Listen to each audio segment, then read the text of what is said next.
সকলের মনে একটা প্রশ্ন আসতেই থাকে, বিশ্বের সবথেকে ধনী মন্দির কোনটি?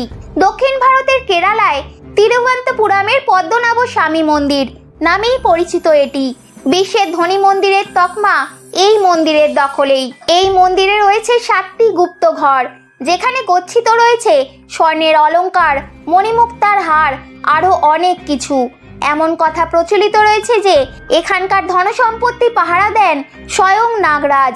এই মন্দিরে রয়েছে ভগবান বিষ্ণুর অনন্ত সজ্জার মূর্তি।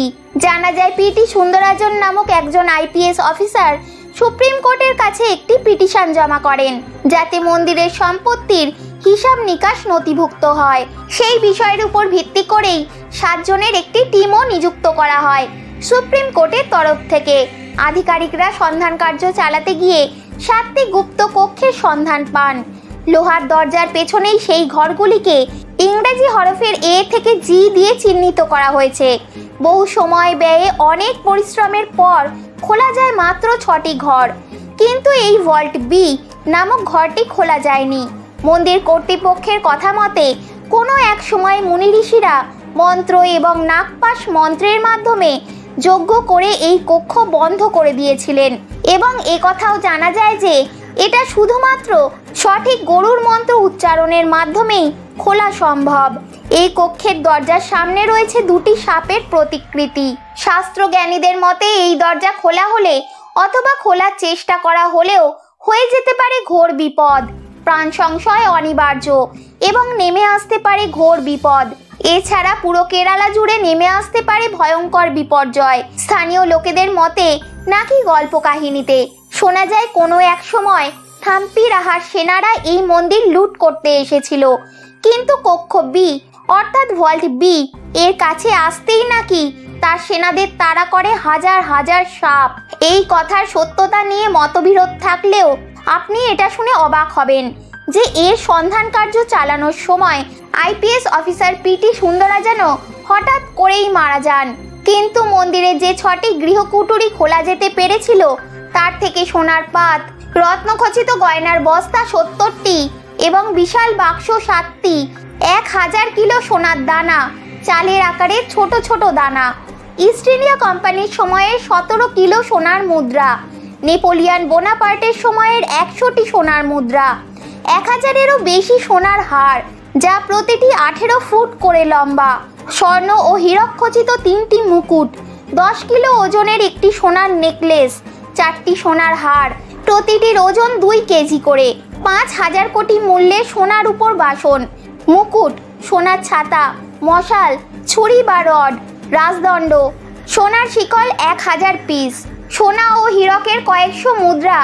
যার এক একটির মূল্য 5 কোটি টাকা, 1 কুইন্টালেরও বেশি সোনার হার, 1 লাখ সোনা রূপার মুদ্রা এবং লকেট, প্রতিটি 2 কিলো ওজনের অসংখ্য সোনা রূপার ছড়ি। এ তো গেল 6টি গুপ্ত কক্ষ থেকে যা পাওয়া গিয়েছিল তার তালিকা। 7ম কক্ষটি এখনো পর্যন্ত খোলা যায়নি। কবে খোলা হবে তা সুপ্রিম কোর্টের নির্দেশের অপেক্ষায় রয়েছে। তবে রাজপরিবারের পক্ষ থেকে 6ষ্ঠ গুপ্ত কক্ষটির রহস্যকে রহস্যের মধ্যেই রেখে সেটা না খোলার অনুরোধ করা হয়েছে। 6ষ্ঠ কক্ষের সামনে ছোট দরজাটি ইতিমধ্যেই খোলা হয়েছে, কিন্তু তারপরে আছে মোটা লোহার দেওয়াল, আর তাতে আঁকা আছে পঞ্চনাগের মূর্তি। এর থেকেই তৈরি হয়েছে নানা পুরাকথার। অনেকের মতে ওই নাগের মূর্তি দরজা না খোলার ব্যাপারে স্পষ্টতই সাবধান করেছে, এটি বিপদের সংকেত। তাদের মতে এই কক্ষের দরজা খোলা অশুভ হবে। এই মন্দিরের রক্ষণাবেক্ষণের দায়িত্বে থাকা ত্রাবণকর শাহী খানদানের লোকজনদের বিশ্বাস এতে ভয়ঙ্কর বিপদ ঘনিয়ে আসতে পারে। রাজপরিবারের এক সদস্যের মতে এও বলা হয়েছে যে এই 6ষ্ঠ গোপন কক্ষটির মধ্যে এক সুড়ঙ্গ পথ আছে, যার অন্য প্রান্তটি সোজা গিয়ে সমুদ্রের সাথে মিশেছে। আবার কেউ কেউ বলেছেন 6ষ্ঠ কামরাটিতে রয়েছে এক বিশালকার কিং কোবরা, যার অনেকগুলো মাথা, জিভ ও কাটা।